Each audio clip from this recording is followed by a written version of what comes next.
तकलीफ होती है। अभी एक सच्ची घटना मेरे साथ घटित हुई। मैं एक दिन कानपुर गया था भारत स्वाभिमान की सभा के लिए। तो कानपुर के रेलवे स्टेशन पे उतरा। उतरने के बाद शहर में बाहर आने के लिए नीचे पुल पर से उतर के आया तो एक छोटी सी चाय की दुकान थी। उस पर एक बेटी और एक माँ और एक छोटा सा बेटा आपस में बात कर रहे थे। वो क्या बात कर रहे थे? वो कह रहे थे, माँ हम गरीब क्यों हैं? तो कान में मेरे शब्द पड़ गए। मैंने कहा ये इस तरह का प्रश्न कोई अपनी मां से पूछे तो मुझे लगा ये कोई साधारण लोग नहीं है, कुछ तो इनमें असाधारणपन है। चल के पूछा जाए कौन लोग हैं, परिचय लिया जाए। तो मैं गया उस दुकान पे, मैंने पूछा आप लोग कौन हैं? तो उन्होंने कहा कि हम तात्या टोपे के परिवार के लोग।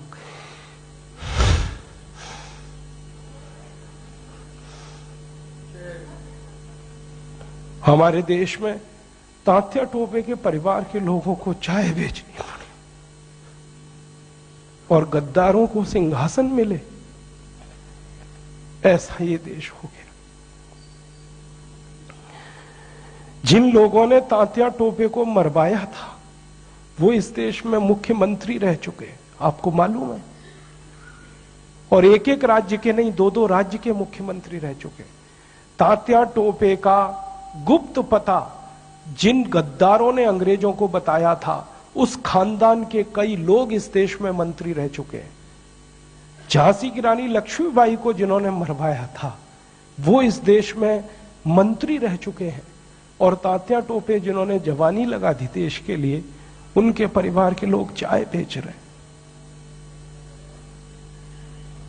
ये देश है और ये अब बर्दाश्त नहीं होता, और ये बर्दाश्त होना भी नहीं चाहिए किसी को। क्यों बर्दाश्त होना चाहिए? ऐसा देश तो हमने कल्पना कभी की नहीं थी।